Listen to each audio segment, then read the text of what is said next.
I honestly don't even know where to begin with this mess, but it's been eating at me for over a year and I need to get it out. I'm Camille, I'm 31, and what I thought was the start of a real grown-up relationship ended with me feeling invisible and discarded, like I never mattered at all. It all began when I met Miles on a dating app that actually encourages people to use full sentences. You know, the kind where guys mention books they've read instead of just flexing shirtless in their mirror. He was 33, worked in tech consulting, and his profile had just the right mix of sarcasm, brains, and golden retriever energy. Our first date wasn't extravagant, just a cozy tapas place tucked into a side street, but it was clear he had actually thought about it. No, let's just see where the night takes us energy. He made reservations. He showed up early. He listened, and I fell, slowly at first. Then, all at once, I met Miles on a rainy Tuesday in October. Online, of course, like most people these days. I wasn't even planning to open the app that night, but there he was. His profile photo wasn't overly polished or trying too hard. Just a picture of him sitting in a hoodie, smiling with his whole face like someone who laughed with his chest and meant every word he said. His bio was short, logistics guy. Likes road trips and overanalyzing movie endings. That last part, that's what got me. It felt real. I swiped right. He matched in minutes. Our first few messages weren't groundbreaking. Basic get to know you banter, but there was this calm flow between us. No weird red flags, no forced charm. He asked real questions, remembered details. When I told him I liked oat milk lattes, he joked that was a soft launch into veganism. I told him I wasn't quite there yet, but my stomach had opinions. We laughed a lot. We made plans to meet on Friday. Just coffee, safe, simple. He picked a small cafe tucked into the corner of a bookshop downtown. Not the trendy type with neon signs and overpriced croissants. This one was cozy, lived in, like it had stories to tell. He was already sitting when I arrived. Thumbing through a used copy of Mice and Men, I smiled, trying to impress me with Steinbeck. He looked up and grinned. That obvious? Miles wasn't what I expected. He had a quiet energy that felt like exhale after holding your breath too long. He listened, really listened. Not the kind of passive nodding guys do when they're just waiting to talk. He asked questions that made me pause, tilt my head, really think. What do you think people misunderstand about you? He asked over lukewarm lattes. Whoa, I laughed, surprised. You just dove right in, huh? Life's too short for surface level. He shrugged, smiling. I should have known then that kind of connection. It's rare. It doesn't happen every day. And when it does, you feel it settle into your bones before you even understand what's happening. We didn't kiss that first night. He hugged me tightly, kissed my cheek, and told me he'd had a better time than he expected. I walked home smiling like an idiot. That giddy, chest-tight, high school-level type of grin. I hadn't felt that way in a long time. Over the next few weeks, we fell into this rhythm. Texts in the morning, something sweet, something funny. Memes during lunch, calls in the evening that turned into 2-hour conversations about everything and nothing. He'd drop by after work with takeout.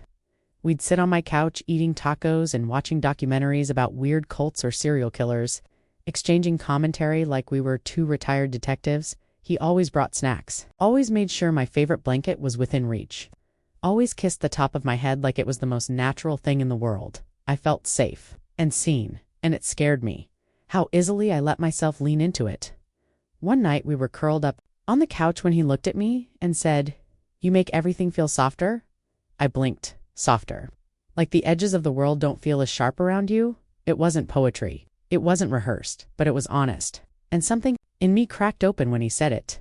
We slept together after our 4th date. Not because I felt pressured. Far from it. It just felt right. Natural. Like it was just the next page in a story that was already writing itself.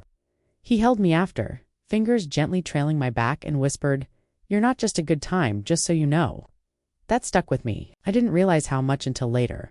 Everything moved gently after that. He didn't push. He didn't vanish. He stayed consistent. The kind of consistent that people say doesn't exist anymore. I told my best friend I thought he might be the one, and I hated how cliché it sounded, but it was true. With Miles, I didn't have to perform. I could wear sweats, cry over sad commercials, talk about my anxiety, and he wouldn't flinch. Then, one night over dinner, I asked, "So, what are we?" He didn't answer right away. He stabbed at his salad like it had betrayed him.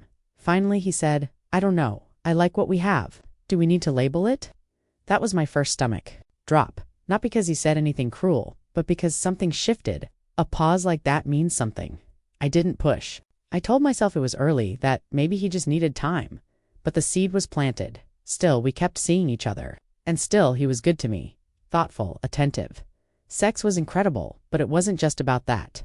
We shared playlists, silly videos, late-night thoughts. I let him meet my dog.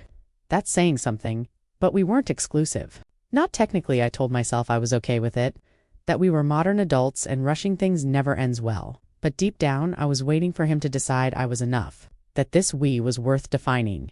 One weekend, we went on a spontaneous road trip. Nothing fancy, just a cabin upstate. We played board games, made pancakes, danced in the kitchen to 2000s R&B. He looked at me that night like I was the only person in the universe. I thought, this is what it feels like to be loved. He didn't say it though, and I didn't ask, but I was already falling and falling for someone when you're not sure they're falling too. That's like freediving with no rope. You don't know how deep you'll go until it's too late. One night, lying in bed, I looked at him and said quietly, I think I need to slow down on the physical stuff. Just for a bit, I need to know I'm not just this. He didn't argue, he nodded, said he understood, but something in his eyes shuddered, like a window had closed. Still, he kissed me goodnight, still held my hand, but I felt the drift begin. Looking back, I think he never really planned to catch me. Things didn't fall apart all at once. They frayed. At first it was small stuff, slower replies, less enthusiasm in his texts. He used to say good morning with some goofy emoji or a random voice note of him singing badly on purpose. Now, it was just GM or nothing at all. A few days later, when I sent him a meme about conspiracy theories and squirrels ruling the world, a callback to a joke we'd once shared, he just reacted with a thumbs dash up dot. A thumbs dash up dot. I stared at it longer than I care to admit. You don't use thumbs up with someone you're falling for. That's how you respond to coworkers or your aunt in the family group chat. Not me. Not us. Still. I made excuses. He might have had a long day. Maybe work was stressing him out. Logistics. Isn't a 9-to-5 life? I didn't want to be that girl. The one who reads too much into texts or gets needy the moment things aren't perfect. So I let it slide. But letting things slide became a habit. He started canceling plans more often. First he said his boss was riding him hard and he needed to crash. I nodded, smiled, told him to take his time, but inside I was shrinking. I felt like I was chasing a version of him that only existed in my memory, and when we did hang out, something was off. He was present, technically, sitting beside me, sipping wine, making the same sarcastic jokes, but emotionally, he felt miles away. No pun intended. One night, after watching a movie in near silence, I turned to him and asked, "Are we okay?" He hesitated. "Yeah, why wouldn't we be?" "I don't know, we just feel different." He leaned back, rubbed his face like the conversation physically exhausted him. "You said you wanted to take things slow. I'm respecting that." "That's not what I meant," I said, my voice barely above a whisper. "Slowing down physically doesn't mean emotionally checking out." He sighed. "I'm not checking out. I don't do well with expectations. When things get heavy, I get in my head." There it was, the red flag dressed up in honesty. But I didn't leave. I nodded. I told him I understood. I even kissed his forehead and whispered, "We'll figure it out." As if I had some control over it, I started journaling again around that time just to clear my head. I'd scribble in the margins. Do I love him? Or do I love the way he made me feel at first? Do I want him, or do I just want to be chosen? The answer changed depending on the day. Weeks passed. I stopped hearing from him in the mornings. Our weekend plans became maybe next week. I didn't ask if he was seeing anyone else. I didn't want the answer. I wasn't sure if I had the right to ask. Anyway, that's the curse of undefined relationships. You can't call it betrayal when no one promised you anything, but it still feels like it. Then came the night. I ran into him by accident. It was a Friday. I was out with some friends at this little rooftop bar, half buzzed, half hoping I'd bump into him if I'm being honest. And I did. He wasn't alone. He was laughing the way he used to laugh with me. His head tilted back, that same wide grin. But it wasn't me beside him. It was a girl with long black hair, bangs, and a killer red dress. She reached for his arm. He didn't flinch.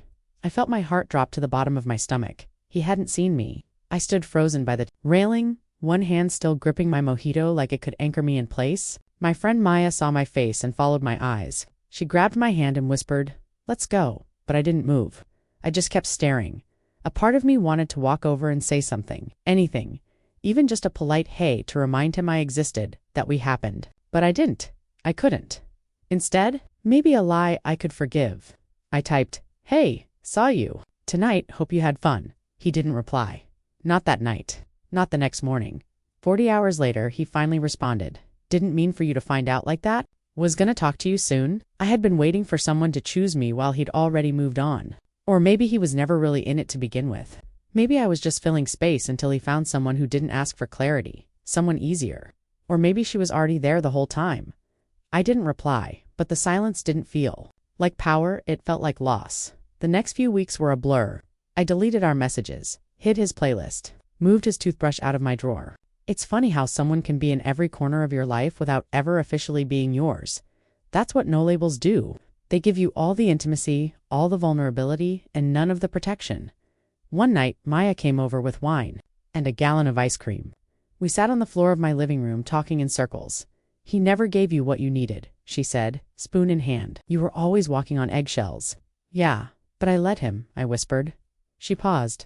That doesn't mean you deserved it. I nodded, but I didn't believe her. Not fully, because deep down I was ashamed. Not of loving him, but of waiting, of lowering my standards in the name of hope, of pretending that patience was the same thing as compatibility. I started therapy 2 weeks later. At first, it felt dramatic. I wasn't going through a divorce or a crisis, but that's the thing. Sometimes it's not the big betrayals that break you, it's the quiet ones, the ones that don't make headlines but still rewrite the way you see yourself. My therapist asked me, "What did you want from him?" I stared at the carpet. To matter? Did he ever tell you that you didn't? No, but he showed me. That's when it hit me. Silence can be an answer. Indifference is a choice. And sometimes, the absence of effort is the clearest message you'll ever get. I went back through old texts one night, reading them like a forensic analyst. I saw it all. The subtle changes, the pattern of distance, the moments I'd ignored. I wasn't stupid. I was just hopeful. Hopeful that maybe, if I loved him gently enough, he'd love me back. That if I gave him space, he'd fill it with something meaningful.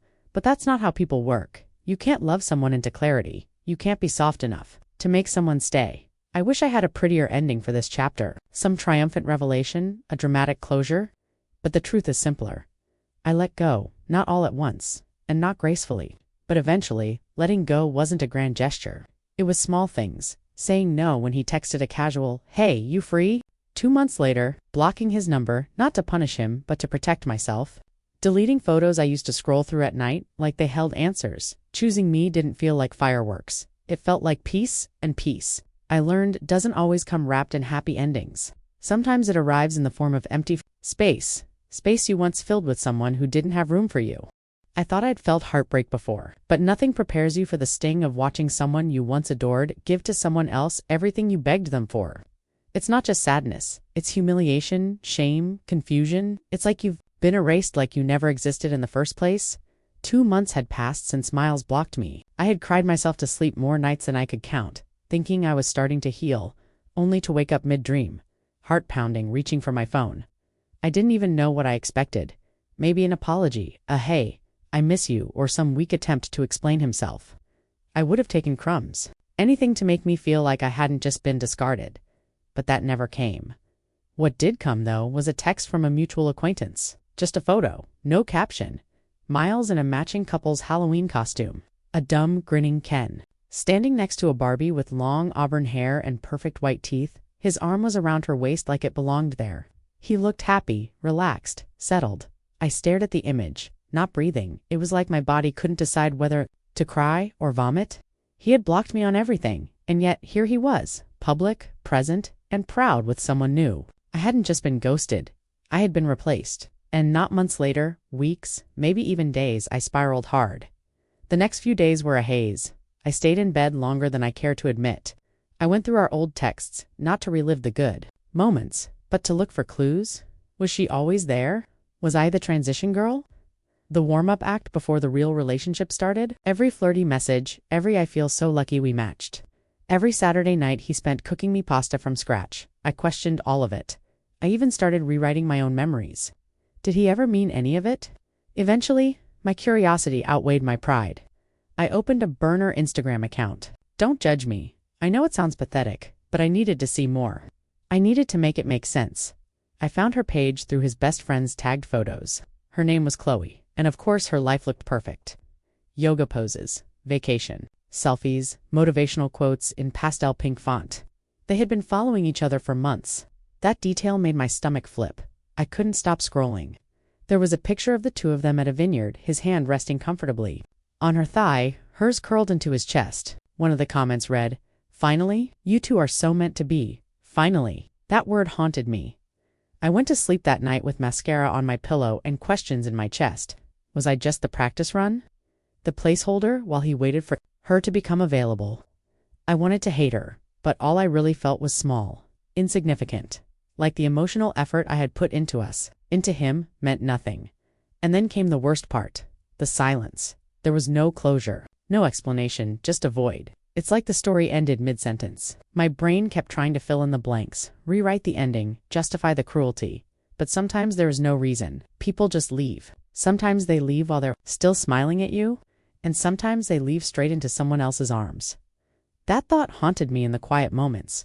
In the grocery store when I passed his favorite coffee, or during a Netflix recommendation he used to rave about. His fingerprints were everywhere in my life, and yet he was gone. The memory of his laugh, his stupid inside jokes, his texts before bed, they all became triggers. But something inside me snapped one afternoon while I was standing in line at a bookstore. I overheard two women talking about letting people earn the title of boyfriend. One said, "If he doesn't claim you, he doesn't deserve you." Simple, brutal, true.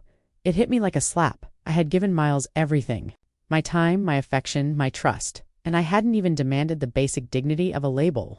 I had let him linger in the limbo of almosts and maybes because I didn't want to push him away. But the truth was, he was never mine to push, for a while. I blamed myself. Maybe I was too needy. Maybe I ruined it by asking for more. But the more distance I gained, the more I saw it clearly. I didn't ruin anything. I simply asked to be chosen, and he didn't want to choose me, and that hurt. But it also freed me. I stopped checking her page. I deleted our photos. I even blocked his number. Not that he ever tried to reach out, but it felt like reclaiming power. A tiny act of closure I could give myself. I started focusing on things I had put on hold for him. Art classes, weekend hikes, catching up with friends I'd been too heartbroken to face. The healing wasn't clean or linear. Some days I felt strong, and others I still cried in the shower. But at least I was moving. I realized something else too. The worst part of what Miles did wasn't the ghosting, or even the replacement. It was how he made me doubt my worth. How I convinced myself I was asking for too much when all I wanted was to be loved out loud. There's this pressure in modern dating to be cool, chill, unbothered. But the truth is, love is bothering. It's showing up, claiming, choosing. If someone makes you feel like you have to audition for that, they're not your person. I don't know if Miles and Chloe will last. Maybe they're perfect. Maybe she's just the next chapter. But I've stopped caring because the real victory isn't in moving on with someone else. It's in finally coming home to yourself. And for the first time in a long time, I feel like I'm doing just that. Thank you for watching. Don't forget to like, share, comment, and subscribe to the channel for more of these stories.